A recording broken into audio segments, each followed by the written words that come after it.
want to say one more thing rather explosively. 3 people told me off record. 2 people who have this in a written communication from I don't necessarily think they know what's going on yet. There's a lot of weird shit going on with this. I know. First of all, there was that one guy who was the decoy. All right, so you got this guy who's an older guy who starts yelling out. Didn't he take his pants down? He took his pants down. This guy was at 9/11. He was at the Boston bombings. All the hits. He called in a fake bomb at another place. It started with a clip. Short. Cropped. Shared without context. But within hours, it was everywhere. Because in that clip, Joe Rogan wasn't laughing. He wasn't agreeing. He was pushing back. And the target. Not a headline. Not a rumor. But something far more specific. Comments. Comments allegedly made by Candace Owens. About someone who hadn't even been at the center of the conversation before. Charlie Kirk's widow. And that's when everything changed. Because according to online speculation, what Rogan highlighted didn't just question the comments. It exposed a contradiction. Something that didn't align. Something that made people stop and ask, wait, what actually happened here? But here's where things get strange. Because the more people replayed that moment, the more divided they became. Some said it proved everything. Others said it proved nothing. And a few said it revealed something much bigger. So the question is, what exactly did Candace say? And why did Rogan react the way he did? Before the clip went viral. Before the reactions. Before the split opinions. There was already tension building. Quietly. Subtly. Almost invisible unless you were paying attention. At the center of it all, Charlie Kirk.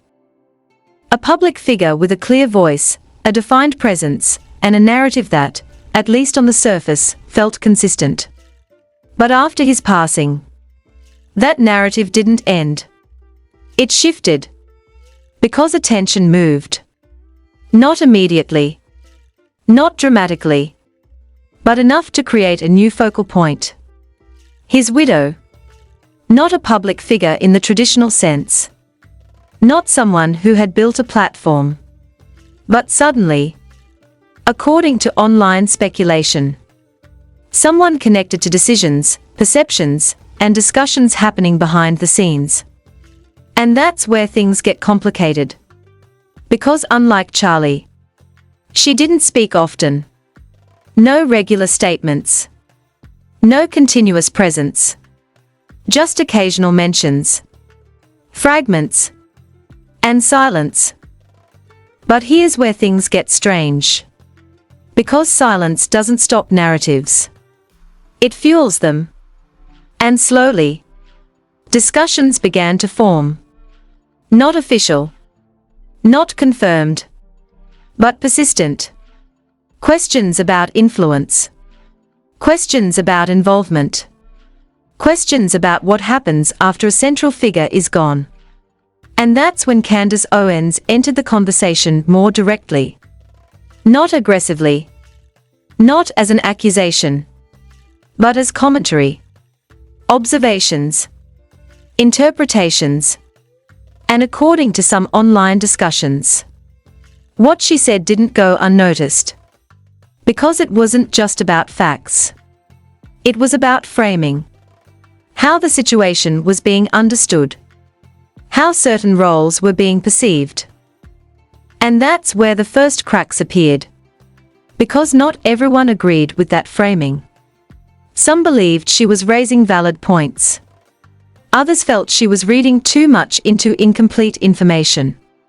And both sides had arguments. But then, Joe Rogan addressed it. Not as a headline. Not as a planned segment. But as part of a conversation. And that's what made it different. Because Rogan didn't just repeat what was said. He questioned it, pulled at it, tested it, and in doing so, he highlighted something people hadn't fully considered. A contradiction. Or at least, what felt like one. But here's the problem. No one agrees on what that contradiction actually is. Some say it's about timing. Others say it's about interpretation. A few believe it's something deeper. Something tied to information that hasn't been fully revealed. And that's where the story begins to destabilize. Because once you introduce contradiction, everything becomes uncertain. And that uncertainty, it spreads. Through clips. Through comments.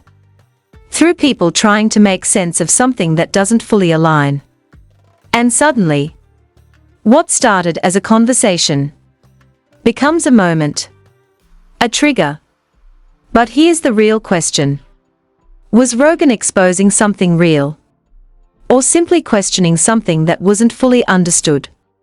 Because once you start looking closer, you realize something unsettling.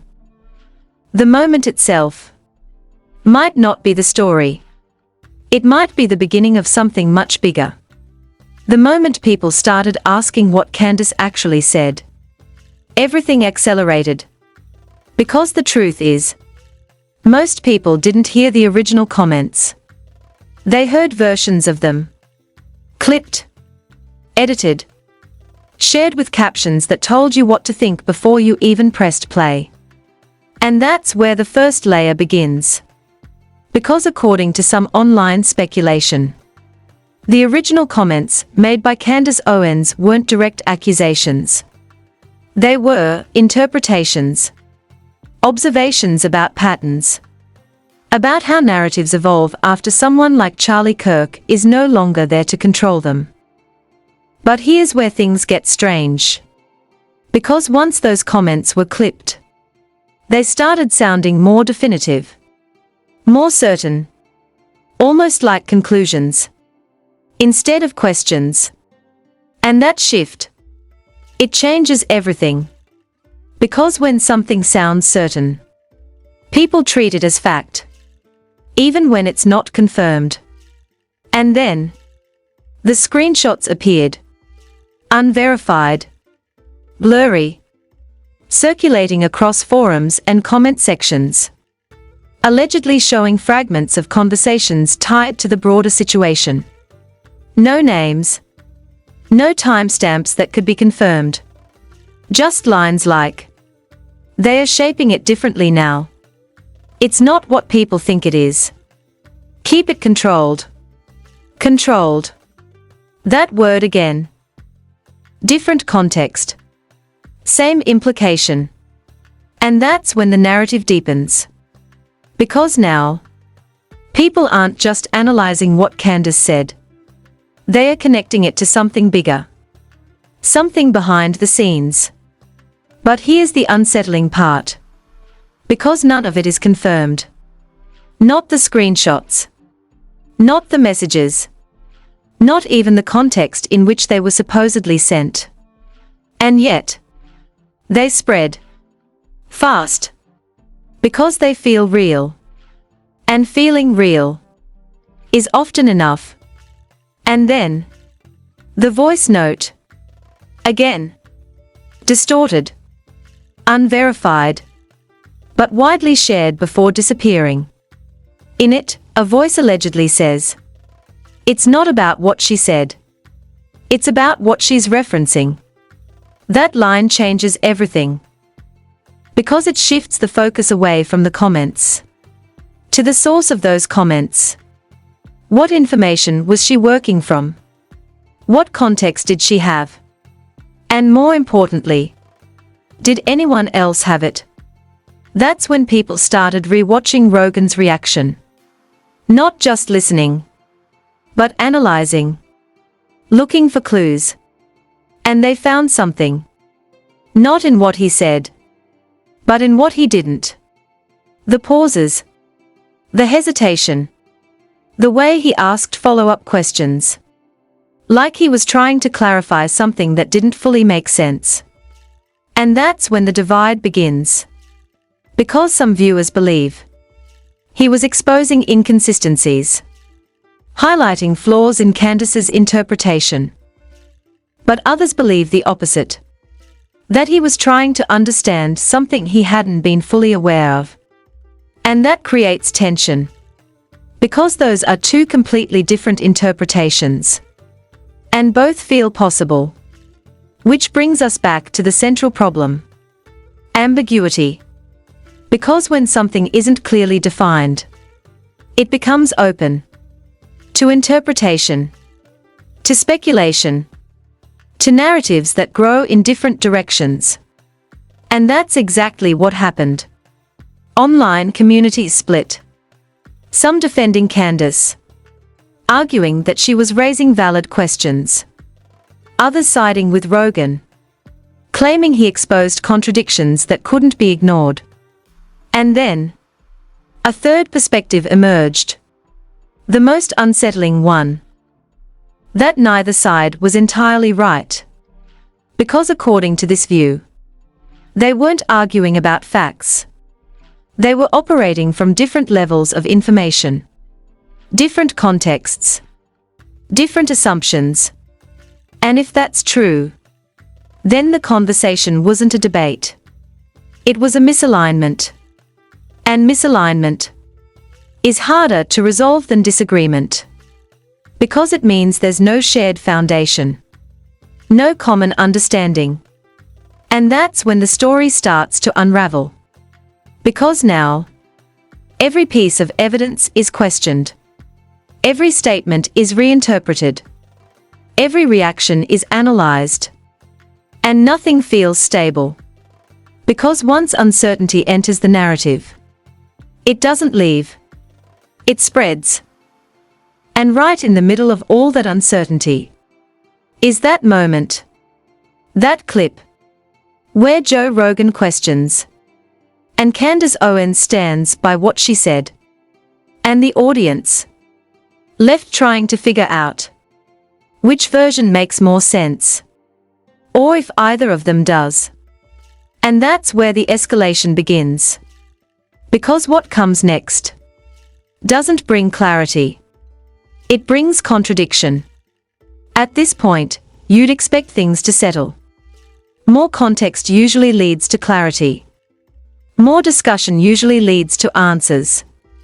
But here, the opposite happened. Because the deeper people looked, the less everything made sense. And that's when the contradictions began to stack up. It started with the timeline. Again. But this time, people got precise. They mapped out everything. When Candace Owens made her comments. When the clips were posted. When Joe Rogan reacted. And when older references to Charlie Kirk resurfaced. Placed side by side. Something felt off. Not obviously wrong, but misaligned. A comment appearing before a related detail became public. A reaction happening too quickly, as if it wasn't spontaneous. And that raises a disturbing question. Was the narrative unfolding in real time? Or was it already in motion before anyone noticed? But here's where things get strange. Because just as people focused on that inconsistency, a longer version of the Rogan clip surfaced. Less edited. More context. And in this version, Rogan doesn't just question. He pushes deeper. Subtle. Measured. But enough to reveal something new. He circles back. Asks the same question in a different way. Almost like he's trying to pin down what Candace is actually basing her claims on. And that changes everything. Because now, this isn't just curiosity. It's scrutiny. But Candace, she doesn't retreat. She clarifies, expands, but not in a way that resolves the tension. In a way that deepens it. Because according to some interpretations, Her answers introduce more variables, more context, more layers that weren't part of the original claim. And that's when everything starts to feel unstable. Because now, it's not just about what was said. It's about what keeps getting added. And why. And then, a new element appears. A message. Circulating quietly at first. Then everywhere. Unverified. But consistent across multiple platforms. It reads, "You're not seeing the same version they are." That line changes everything. Because it reinforces a theory that's been building in the background. That there isn't one narrative. There are multiple. And not everyone has access to the same one. Which explains the disconnect. Rogan questioning. Candace asserting. Two different levels of certainty. Two different interpretations of the same situation. But here's the unsettling part. Because if that's true, then the audience is in the same position. Watching something unfold. Without knowing which version they are seeing. And that creates tension. Because now, every new piece of information feels uncertain.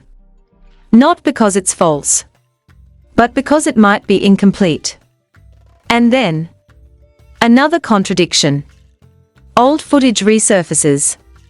A segment where Candace appears to take a more cautious stance on similar topics. Measured. Careful. Almost hesitant. But now, that tone is gone. Replaced by confidence. Which raises another question. What changed? Was it new information? Or a shift in interpretation? Because that distinction matters. Meanwhile, more evidence begins circulating. Alleged documents.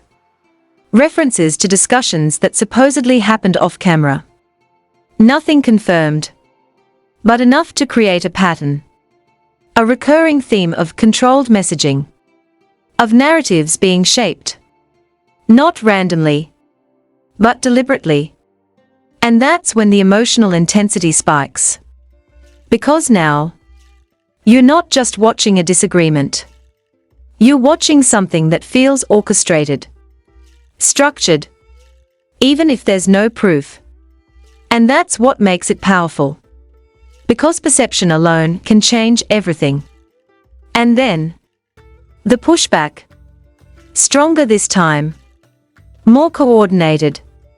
Accounts calling the entire narrative exaggerated. Pointing out inconsistencies in the leaks. Highlighting how easily clips can be misinterpreted. And they are not wrong. But that doesn't stop the momentum. Because once a story reaches this level, it doesn't shrink. It evolves. And that's exactly what's happening. Because now, there isn't just one version of events. There are multiple. Competing. Contradicting. All supported by different pieces of evidence. And none fully confirmed. Which creates something dangerous. Instability. Because when too many contradictions exist, the story can't hold itself together. And that's where the breaking point begins. Because what comes next doesn't just complicate the narrative. It forces you to question everything you thought you understood. By now, the story feels tangled. Too many angles. Too many claims. Too many versions that almost make sense, until they don't. But then, something shifts. Not a new leak. Not a new clip. A realization. Quiet at first. Then impossible to ignore. Because a small group of analysts, people who study how information spreads, start pointing out something no one was focusing on. Not what was said. Not who said it. But how it spread. And that's when everything changes. According to their breakdown. The moment Joe Rogan questioned Candace Owens. It wasn't the content that went viral. It was the confusion. Let that sink in. Because confusion is powerful. It invites interpretation. And interpretation creates narratives. But here's where things get strange. Because when people went back, not to the clips, but to the full conversation, something felt different. Less explosive. Less definitive. More open-ended. Which raises a critical question. Were people reacting to what was actually said? Or to what the clips suggested it meant? Because if the clips emphasize tension and remove context, then the story changes. Not in what happened, but in how it's perceived. And that perception, it spreads faster than the original moment ever could. And that's the twist. Because now, that exposure people believed they saw might not have been in the conversation itself. It might have been in the way it was presented afterward. Meanwhile, Charlie Kirk's original claim is revisited again. But this time, without assumptions, without added meaning, and according to some interpretations, it's far less concrete than people thought. More ambiguous. More open. Which means everything built on top of it. All the reactions, debates, and conclusions may have been constructed from something incomplete. But here's the unsettling part. Because even that doesn't resolve the story. It complicates it further. Because if the narrative was shaped by interpretation, then both sides can still feel right. Those who believe Candace was pointing to something real, maybe responding to patterns that feel consistent. Those who believe Rogan exposed flaws, maybe reacting to contradictions that appear obvious. And both interpretations can exist without either being fully confirmed, which creates something rare. A narrative with no stable center. And that's when it hits you. This isn't just about a disagreement, or a claim, or a clip. It's about a system, a process, where moments are captured, edited, shared, and transformed into something bigger than they originally were. And once that process starts, it doesn't stop. Because every new viewer adds another interpretation, another layer, another version. And those versions, they don't replace each other. They stack until the original moment is almost impossible to isolate. And that's the twist. Not a hidden truth, but a hidden mechanism. The way stories evolve after they are told. And once you see that, you can't unsee it. Because now, every detail feels uncertain. Every reaction feels influenced. Every conclusion feels temporary. And that's when everything begins to collapse. Once that realization spread, the narrative didn't just shift. It fractured. Because when people stopped trusting the interpretation, they stopped trusting the story itself. And that's when everything began to collapse. Not in a dramatic explosion, but in layers. Quiet. Gradual. Unsettling. Some viewers stepped back completely, calling the entire situation exaggerated. A viral moment stretched beyond reality. A misunderstanding amplified by edits and assumptions. Others did the opposite. They leaned in harder, rewatching every clip, reanalyzing every word, looking for something, anything, that could confirm what they believed was already there. And then there were those in the middle, the most unsettled. Because now, nothing felt certain. Not what Candace Owens meant. Not what Joe Rogan was reacting to. Not even what Charlie Kirk originally implied. And that's where chaos lives. But here's where things get strange. Because as the conversation intensified, the content itself began to behave differently. Again, clips that were trending suddenly slowed. Some disappeared entirely. Others resurfaced, edited differently, with different captions, different tone, almost like the same moment was being told in multiple ways at the same time. And that only made things worse. Because when information becomes inconsistent, people don't assume randomness. They assume intent, even when none is confirmed. Meanwhile, Rogan stays silent. No follow-up. No clarification. And that silence, it becomes part of the narrative. Because in moments like this, silence isn't neutral. It's interpreted. Some see it as confirmation. Others see it as distance. But no one knows for sure. And that's the problem. Because once interpretation replaces evidence, everything becomes subjective. Then, Candace, her comments, whatever they were originally meant to convey, are now being viewed through completely different lenses. Some believe she revealed something important. Others believe she unintentionally created confusion. And again, both sides sound convincing, which only deepens the divide. And then, the final fracture. The evidence. Those screenshots. Those voice notes. Those fragments that started everything. People begin questioning them more aggressively. Where did they come from? Who shared them first? Why did they spread so fast, and then vanish? And for the first time, the focus shifts away from what they say to whether they should be trusted at all. And that's when the collapse becomes complete. Because once trust breaks, everything else follows. The claims, the reactions, the interpretations, all of it becomes unstable.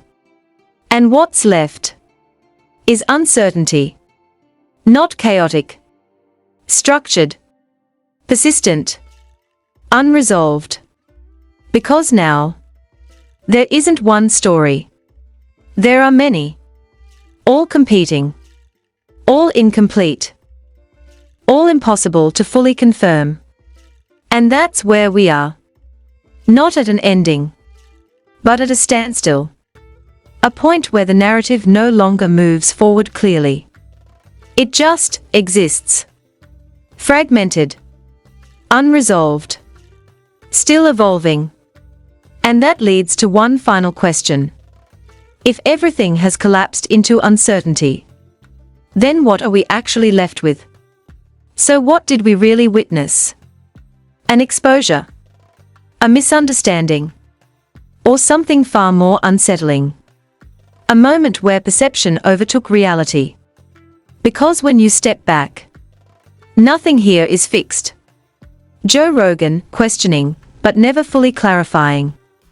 Candace Owens, asserting, but open to interpretation. Kirk, the origin point, yet still undefined.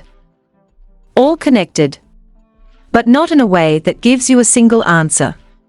Just layers. Fragments. Versions of a story that refuse to fully align. And that's the unsettling part.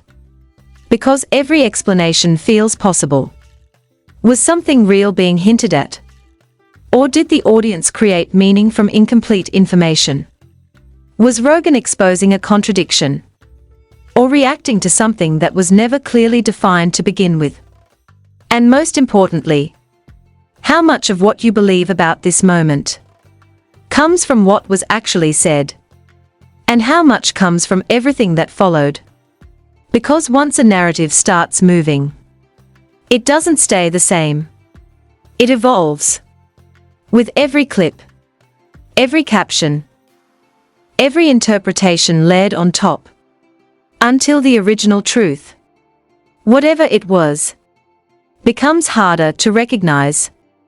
And maybe that's the point. Maybe the most powerful stories aren't the ones that give you answers. They are the ones that leave you questioning everything. So now it's your turn. Go back. Watch the full conversation again. Not the edits. Not the highlights. The entire thing. And ask yourself, what did you actually hear? And what were you led to believe? Because whatever really happened in that moment, it didn't end there. It's still unfolding. Quietly. And the next piece might already be out there, waiting for you to notice.